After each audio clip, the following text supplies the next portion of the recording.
నమస్తే, నేను మీ కురటిపాటి Prem Kumar, Madiga Mahasena founder president. రేపు భారత్ బంద్. ఎందుకు?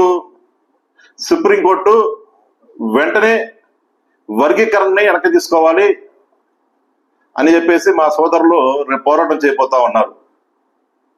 భారత్ బంద్ అంటే ఏంటి? ఏ భారతదేశంలో ఉన్న అన్ని షాపులు ఎక్కడెక్కడ మూసేయాలి, వాహనాలు ఎక్కడెక్కడ ఆపేయాలి, అందరూ వచ్చి వర్గీకరణ వ్యతిరేకంగా మా సోదరులకు సపోర్ట్ చేయాలి. మా సోదరుల ఆలోచన ఏంటి? వర్గీకరణ అయితే మాదిలు బాగుపడతారు, మాదిలకు మంచి ఉద్యోగాలు వస్తాయి, వాళ్ళ ఆఫీసర్లు అవుతారు, మేమేమో వాళ్ళు చూస్తూ ఉండాలి. ఓర్చుకోలేకపోవటం ఎంత దారుణం అండి. పొద్దున్న లేస్తే మన అన్నదమ్ములు కలిసిమెలిసి ఉండాలని చెప్పి మీరు ఈ రోజు వర్గీకరణ అయ్యి 4 రోజులు 10 రోజులు కానీ దాని మీద ఎంత ఎసుగుపడుతున్నారండి మీరు. అరే 30 ఏళ్ళగా పోరాటం చేసామండి మేము. మందకృష్ణ మాదిగ గారు 30 సంవత్సరాలుగా పోరాటం చేశారు వర్గీకరణ కోసం. ఈ రోజు మాదిగ పళ్ళు చూస్తే ఎంత చిన్నానో తెలుసుగా మీకు. పిల్లలు చదువుకొని ఉద్యోగాలకు అల్లాడిపోతున్న సంగతి మీకు తెలుసుగా. ఎంత దారుణంగా ఆలోచిస్తున్నారు మీరు. వర్గీకరణ అవటం వల్ల మీకు వచ్చిన నష్టం ఏంటి? వర్గీకరణ అవటం వల్ల మాకు మంచి జరిగిద్దని మేము ఆలోచన చేస్తామంటే, వర్గీకరణ అయితే మీకు మంచి జరిగిద్ది, మాకు అన్యాయం జరిగిద్దని ఆలోచన మీకు చేయడం అనేది ఎంత దారుణం వంటిది.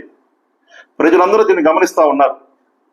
ప్రజలకు తెలుసు వర్గీకరణ అవ్వకపోతే మాదిరి వెనకపడతారు, వర్గీకరణ మాదిరికి కావాలి, మాదిరి బాగుండాలంటే వర్గీకరణ అవ్వాలని ప్రజలందరూ ఆలోచన చేశారు.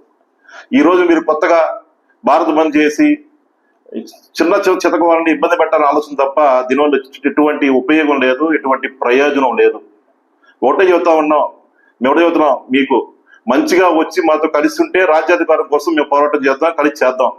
అలా కాదు వర్గీకరణ వ్యతిరేకిస్తాం, మేము వర్గీకరణ అడ్డుకుంటామంటే ఖచ్చితంగా మేము కూడా మిమ్మల్ని అడ్డుకుంటాం. మీరు మంచిగా మాకు సపోర్ట్ చేసి వస్తే మీతో మంచిగా ఉండడానికి మేము ప్రయత్నం చేస్తాం. కాదు గోడదు మీతో మేము కలవము, వర్గీకరణ అవడానికి వీల్లేదు అనుకుంటే మేము కూడా ఉండడానికి కోరుకుంటున్నాం. వర్గీకరణ మాకు కావాల్సిందే. సుప్రీంకోర్టు మాకు మంచి చేసింది. భారత రాజ్యాంగం ప్రకారం ఒకే కులానికి న్యాయం జరగకూడదు, అన్ని కులానికి న్యాయం జరగాలి. భారత రాజ్యాంగం ప్రకారం సుప్రీంకోర్టు తీర్పునిచ్చింది. ఆ తీర్పునికి అనుగుణంగా మేము ముందుకెళ్తాం. మా పిల్లల భవిష్యత్తుని మేము మంచిగా తీర్చిదిద్దుకుంటాం.